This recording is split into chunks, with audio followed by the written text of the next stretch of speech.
কেউ বিশ্বাসঘাতকতা করে পারস্যের রাজার খাবারের মধ্যে একদিন বিষ মিশিয়ে দিল। রাজা খাবার খাওয়ার পরেই অসুস্থ হয়ে গেলেন এবং সাথে সাথে বমি করে দিলেন। চিকিৎসক বলল ওনাকে বিষ দেওয়া হয়েছে। রাজার চরিত্র ভালো থাকায় অসুস্থ থাকাকালে প্রায় সব জনগণ তাকে দেখতে এলো, কিন্তু বাচ্চার একেবারেই নিকটতম বন্ধু তাকে দেখতে আসলো না।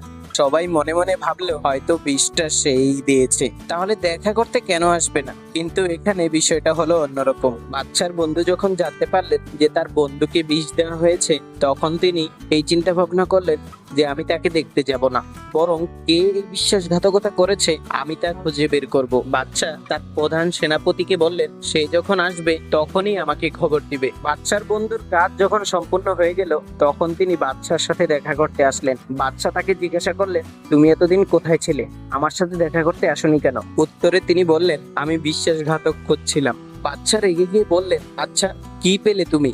প্রমাণ সহকারে বাচ্চার সামনে সবকিছু হাজির করলেন এবং বাচ্চা বিশ্বাসঘাতককে ধরে মৃত্যুদণ্ড